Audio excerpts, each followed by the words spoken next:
जीवन और भुवन नाम के दो चोर थे। एक दिन की बात है, जीवन अपने अड्डे पर एक छोटा हाथी लेकर आया और भुवन का इंतजार करने लगा। कुछ देर बाद भुवन वहाँ पहुँचा। अरे ये हाथी यहाँ क्या कर रहा है? इसे मैं लाया हूँ। अब क्या हम हाथी की सवारी का धंधा करेंगे? मैं पहले ही बोलता हूँ, मैं ये सब हरगिज नहीं करूँगा। अरे गधे, मैंने ऐसा बोला क्या? तो तू ये हाथी यहाँ क्यों लाया है? हाथी नहीं, हाथी का खिलौना। क्या मतलब? मतलब ये एक खिलौना है, इसके अंदर तू बैठेगा और इसे चलाएगा। मेरे पास एक बहुत अच्छा प्लान है। कैसा प्लान? तू इस हाथी के अंदर बैठेगा और जैसा जैसा मैं बोलूंगा वैसा वैसा करना। मैं साधु का रूप लूंगा। सुना है सेठ जयवंत और उसकी पत्नी अंधविश्वासी हैं। हम दोनों मिलकर उन्हें लूटेंगे और फिर वहां से 9 2 11 हो जाएंगे। ये तो बहुत अच्छा प्लान है। अगले दिन भुवन ने स्वामी का रूप धारण कर लिया और जीवन हाथी के पीठ पर बैठ गया। वो हाथी को एक मशीन की तरह चला रहा था। भुवन ने हाथी के अंदर कुछ मौसमी और सेब रख दिए थे। इनका क्या करना है? जब मैं बोलूं तो 2 फेंक देना पीछे से। ठीक है। भुवन और जीवन दोनों सेठ जयवंत के घर पहुँचे। वहाँ हाथी और स्वामी को देखकर सेठ जयवंत और उसकी पत्नी दोनों घर से बाहर आ गए। प्रणाम महाराज। प्रणाम। पहले कभी आपको यहाँ देखा नहीं महाराज। वो इसलिए कि हम कुछ ही दिनों पहले हिमालय से यहाँ आए हैं, वो भी एक विशेष उद्देश्य से। तुम सेठ जयवंत हो ना? हाँ जी स्वामी जी। 1 महीने पहले देवी माँ मेरे सपने में आई और मुझे आदेश दिया कि मानिकपुरा के सेठ जीवन को उनके अच्छे कर्मों का फल दो। देवी माँ स्वयं आई थी? हाँ, और मुझे ये जादुई हाथी भी सौंप गई। मुझे देवी माँ ने आदेश दिया कि मैं ये जादुई हाथी आप तक पहुंचा दूं। जादुई हाथी? जी हाँ। इसमें क्या जादू है? अभी समझाता हूँ। आप 1 सेब और 1 मौसमी ले आइए। सेठानी घर के अंदर गई और 1 सेब और 1 मौसमी ले आई। ये लीजिए। जीवन ने वो सेब और मौसमी हाथी के मुंह में डाल दिया। अब देखिए जादू, हाथी 2 सेब और 2 मौसमी देगा।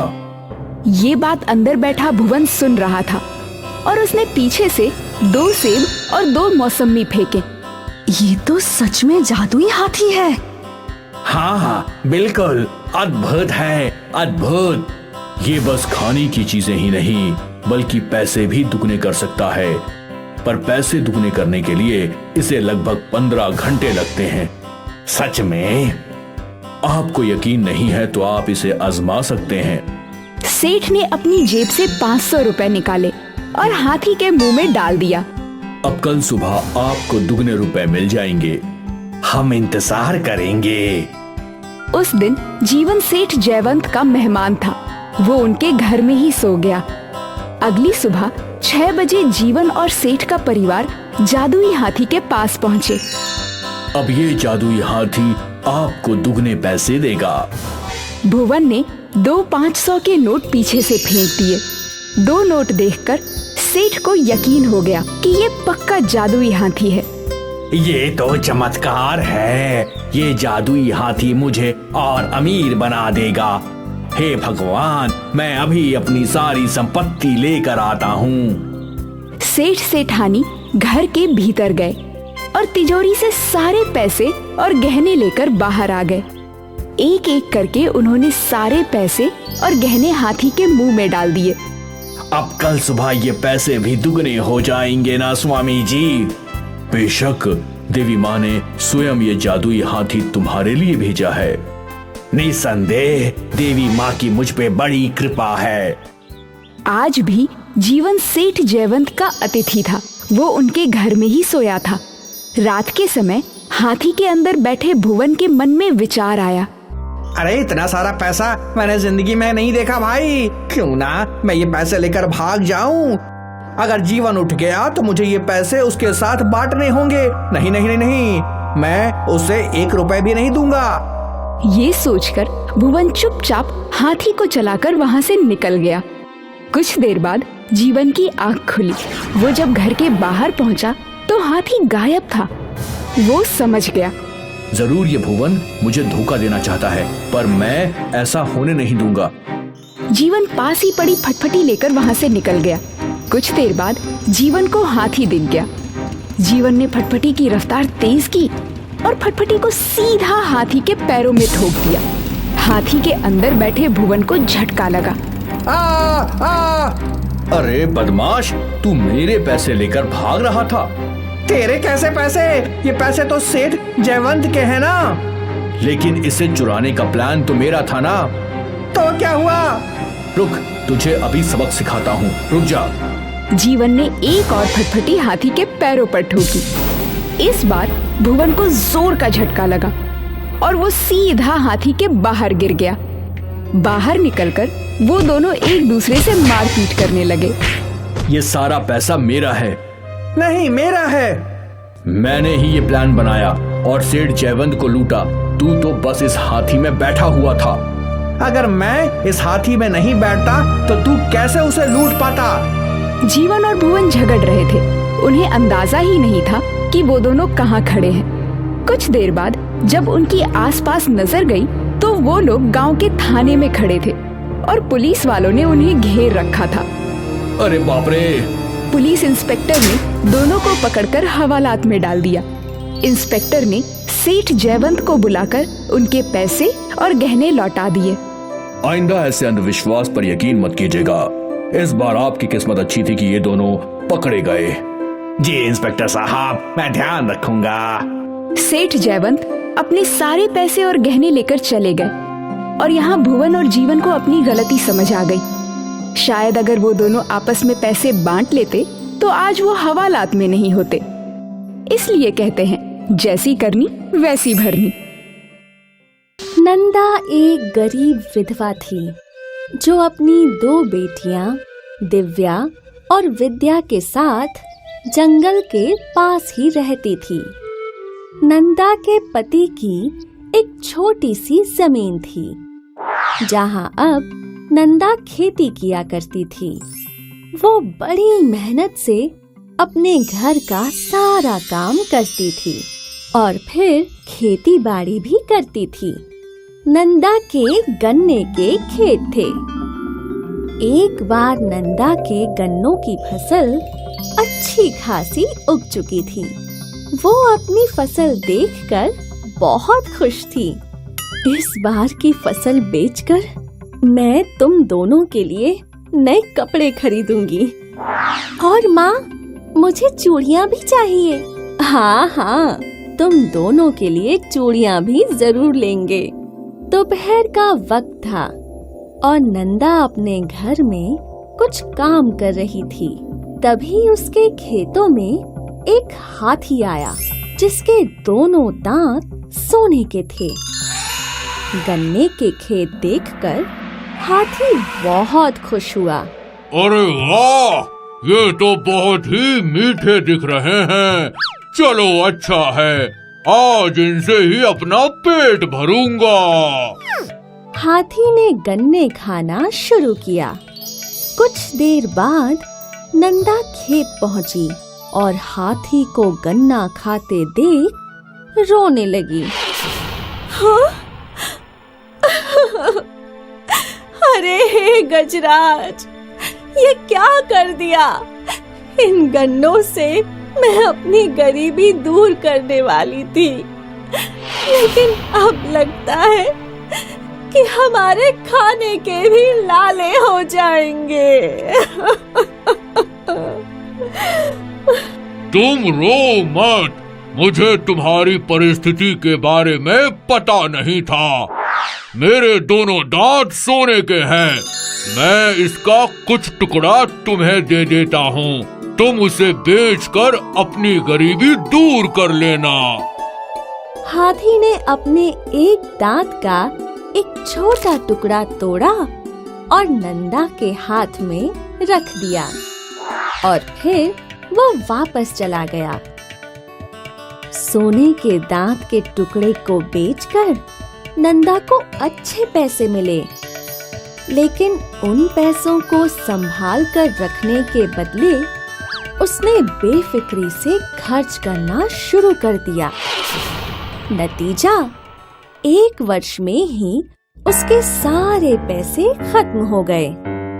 एक बार फिर मुझे उस सुनहरे दांत वाले हाथी से मदद मांगनी चाहिए।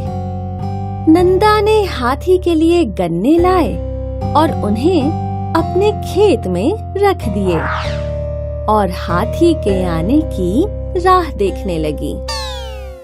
हाथी आया और फिर नंदा ने उसे गन्ने खिलाए और फिर मेरे सारे पैसे खत्म हो गए। क्या एक बार फिर तुम मेरी मदद करोगे? हाथी दयालु था। उसने एक बार फिर अपने सोने के दांत का एक टुकड़ा नंदा को दे दिया। अगले 2 वर्ष नंदा और उसकी बेटियों के अच्छे कटे, लेकिन फिर एक बार उनके सारे पैसे खत्म हो गए। इस बार नंदा ने सोचा, लगता नहीं इस बार हाथी मेरी मदद करेगा, लेकिन इस बार मैं उसके दोनों दांत ही निकाल लूंगी। एक बार फिर नंदा ने गन्ने खेतों में रखे और हाथी की राह देखने लगी और शाम होते ही हाथी वहां पहुंच गया। इस बार नंदा हाथी को गन्ना खिलाने के लिए आगे बढ़ी और फिर उसने हाथी के दोनों दांतों को खींचकर उखाड़ने की कोशिश करना शुरू कर दिया। हाथी थोड़ा छटपटाया और फिर उसने अपने सिर से नंदा को दूर फेंक दिया। लालची औरत, मैंने तुम्हारी इतनी मदद की और तुम लालच में मेरे दांतों को ही उखाड़ने जा रही थी। जानवर सही कहते हैं, इंसान विश्वास के लायक ही नहीं है। ऐसा बोलकर हाथी वापस जंगल की ओर जाने लगा। मुझे माफ कर दो। नहीं, बिल्कुल नहीं। तुम बहुत ही लालची हो और आज के बाद मैं कभी इंसानों के सामने नहीं आऊंगा। और फिर हाथी जंगल की ओर चला गया और कभी नहीं लौटा। इस कहानी ने हमें ये सिखाया कि जो हमारी मदद करते हैं उनके साथ कभी विश्वासघात नहीं करना चाहिए। येन ने अपनी शक्तियों से एक सुनहरा हाथी बना लिया था। येन ने कड़ी तपस्या करके अपनी सारी शक्तियाँ इस जादुई सुनहरे हाथी में डाल दी थी। येन का ये हाथी हवा में उड़ सकता था और येन इस पर सवार होकर दूर दूर तक की सैर किया करता था। येन का ये सुनहरा हाथी सिर्फ येन की ही बातें माना करता था और बुरे जादूगरों और चुड़ैलों के लिए सुनहरा हाथी बड़ा ही घातक था। इस सुनहरे हाथी को हराने के लिए 2 बुरे जादूगर और 1 चुड़ैल साथ आए। उन्होंने योजना बनाना शुरू किया। ये सुनहरा हाथी बहुत ही शक्तिशाली है, लेकिन अगर हमने इसे नहीं हराया तो ये हमें मार देगा। मैं तो कुछ और ही सोच रही हूँ। इस सुनहरे हाथी में जादूगर येन की पूरी शक्तियाँ हैं। क्या हो अगर हमने इस सुनहरे हाथी को अपने वश में कर लिया तो? तब तो हम पूरे तिब्बत में राज करेंगे। लेकिन इस सुनहरे हाथी को हम वश में कैसे करेंगे? इसमें हमारी मदद सिर्फ बोतल का गुलाम ही कर सकता है। हमें बोतल का गुलाम मिलेगा कहाँ? ये मैं जानती हूँ, चलो मेरे साथ। चुड़ैल ने कुछ जादू किया और वो तीनों एक झील के पास आ गए। यही वो झील है जहाँ बोतल का गुलाम होगा। मैं अभी उसे ढूंढता हूँ। पहले जादूगर ने अपनी छड़ी को गोल घुमाया और वो छड़ी झील के भीतर चली गई। और झील में बड़ी सी लहर के साथ लाठी और बोतल दोनों बाहर आ गए। ये देख तीनों बहुत खुश हुए। दूसरे जादूगर ने बोतल खोली और बोतल का गुलाम बाहर आया। आखिर 200 सालों बाद मैं एक बार फिर आजाद हूँ। मुझे किस लिए आजाद किया है? अगर तुम हमारी मदद कर दो तो हम तुम्हें इस बोतल से हमेशा के लिए आजाद कर देंगे। बोलो, मेरी आजादी के लिए मुझे क्या करना है? तुम्हारी आजादी के लिए तुम्हें हमें सुनहरे हाथी को अपने वश में करने का मार्ग बताना होगा। ये तो बहुत ही कठिन काम है, लेकिन मैं अपनी आजादी के लिए तुम्हारी मदद जरूर करूंगा। गुलाम ने तीनों को मार्ग बताया और फिर वो तीनों जोर जोर से हंसने लगे। 3 दिन बाद पूर्णिमा की रात को दोनों बुरे जादूगर और चुड़ैल एक तप करने लगे और यहाँ येन अपने कमरे में एक गहरी नींद में सो रहा था। बोतल का गुलाम येन के कमरे में आया और वो राह तकने लगा। तीनों के तप के कारण येन के अंदर से सुनहरे हाथी की रूह बाहर निकलने लगी और जैसे ही येन और सुनहरा हाथी अलग हुआ, गुलाम ने अपनी बोतल में हाथी को कैद कर लिया और जोर जोर से हंसने लगा।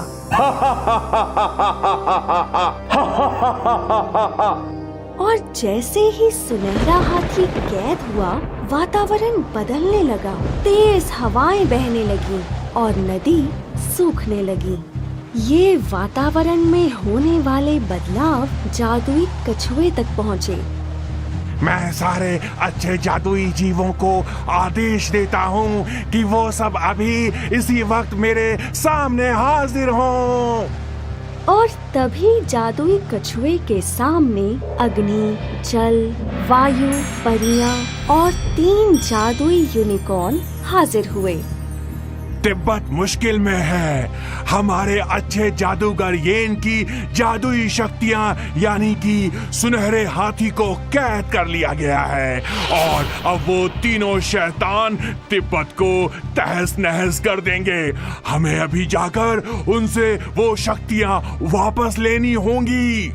जादुई कछुए के साथ सभी अच्छे जादुई जीव उसी जंगल में पहुँचे जहाँ वो चारों बुरे जीव अपनी जीत की खुशियाँ मना रहे थे। जादुई जीवों की टोली देख वो लोग घबरा गए और फिर शुरू हुआ जादुई जीवों के बीच घमासान युद्ध।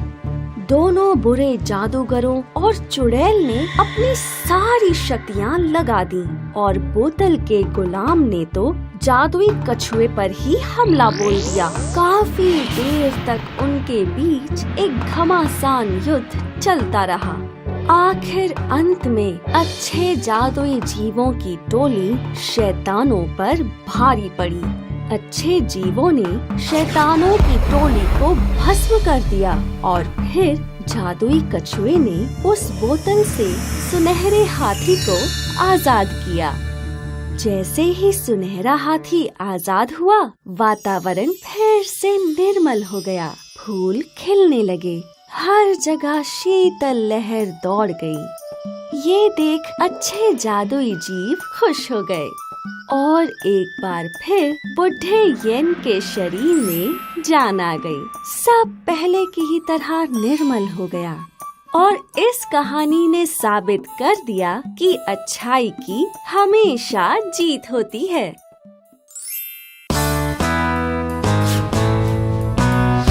तानपुर गांव के बगल में एक जंगल था, जहां एक हथिनी अपने परिवार के साथ रहती थी।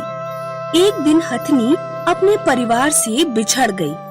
हथिनी के पेट में बच्चा था। वो दिन भर जंगल में अपने परिवार को ढूंढती रही, लेकिन उसे अपना परिवार नहीं मिला।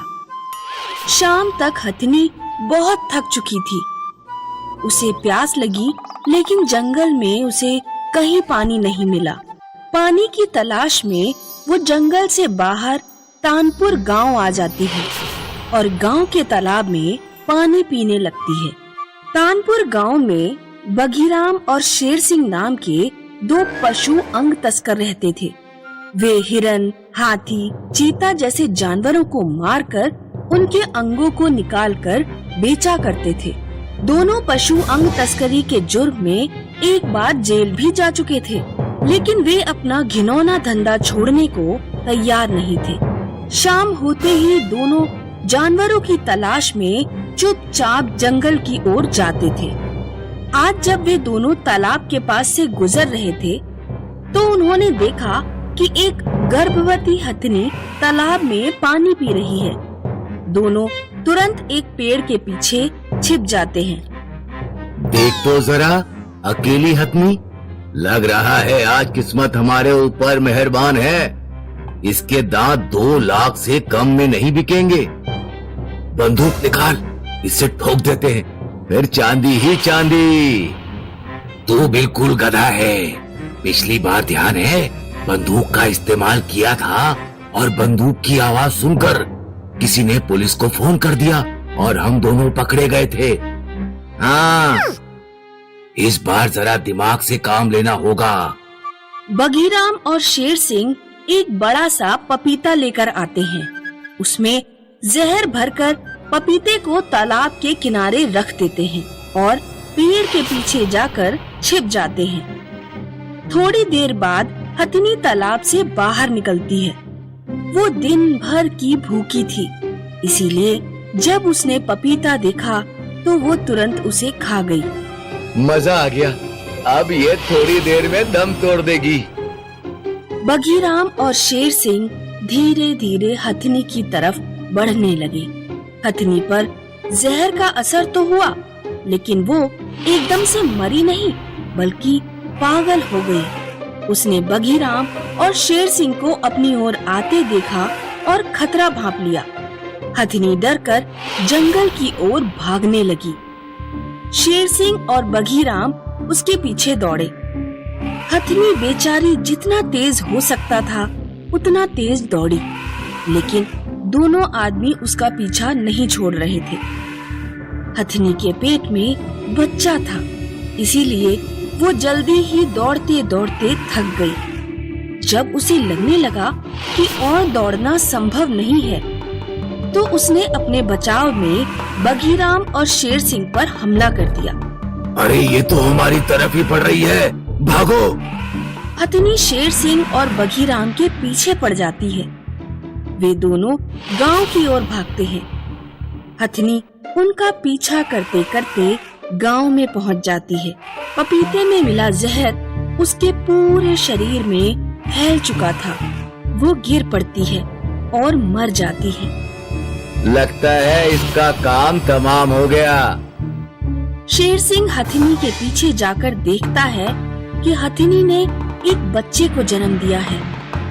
अरे वाह, एक के साथ एक फ्री। इस बच्चे का भी काम तमाम कर देते हैं। शेर सिंह और बघीराम हथिनी के बच्चे को भी मारने वाले थे, लेकिन तभी गांव वाले वहां आ जाते हैं। शेर सिंह और बघीराम, तुमने आज फिर से हथिनी को मार डाला। बघीराम और शेर सिंह खुद को बचाने के लिए झूठ बोलते हैं। हमने हथिनी को नहीं मारा, ये पहले ही मरने वाली थी। हमने तो इसे जंगल से लाकर पानी पिलाया और पपीता भी खिलाया। तुम झूठ बोल रहे हो, मैंने सुना था। तुम कह रहे थे तुमने इसका काम तमाम कर दिया और तुम दोनों इसके बच्चे को भी मारने वाले थे। गांव वालों, इन दोनों को पुलिस के हवाले कर देना चाहिए। गांव के लोग बघीराम और शेर सिंह को पेड़ से बांध देते हैं और पुलिस को बुलाने जाने लगते हैं। लेकिन तभी बघीराम और शेर सिंह की पत्नियां रो रो कर गाँव वालों से माफी मांगने लगती हैं। गाँव वालों, भगवान के लिए हमारे पतियों को माफ कर दो। हमारी जवान बेटियां हैं, ये जेल चले जाएंगे तो उनकी शादी नहीं हो पाएगी।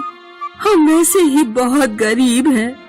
हम वादा करते हैं आगे से इन्हें किसी जानवर का शिकार नहीं करने देंगे। गांव वाले बगीराम और शेर सिंह से हथिनी का बच्चा छीन लेते हैं और उन्हें छोड़ देते हैं। हथिनी का बच्चा गांव में ही बड़ा होने लगता है। कोई उसे गन्ना खिलाता, कोई उसकी सवारी करता। लोगों ने उसका नाम नंदू रखा था। कुछ दिनों बाद गांव में शेर सिंह और बगीराम की लड़कियों की शादी थी। दोनों लड़कियां रात में बाजार से खरीदारी करके लौट रही थी। रात में उन्हें दिखाई नहीं दिया और वे एक दलदल में जा गिरी। दोनों मदद के लिए चिल्ला रही थी, लेकिन आसपास कोई गांव वाला नहीं था। वे जितना ही दलदल से बाहर निकलने की कोशिश करती, उतना ही उसमें धंसती जाती। तभी नंदू वहाँ आ जाता है। नंदू अपनी सूंड से एक लंबा डंडा दलदल में डालता है। दोनों लड़कियां डंडा पकड़ लेती हैं। नंदू उन्हें बाहर खींच लेता है। दोनों लड़कियां जब कीचड़ में सनी गांव पहुंचती हैं, तो गांव वाले उनके आसपास खड़े हो जाते हैं। दोनों लड़कियां गांव वालों को सारी बात बताती हैं। बगीराम और शेर सिंह को अपने किए पर बहुत पछतावा होता है। हमें माफ कर देना नंदू, हम वाकई इंसानियत के नाम पर कलंक हैं। तुमने हमारी बेटियों को बचाया और हमने तुम्हारी माँ को मारा। हम खुद को कभी माफ नहीं कर पाएंगे।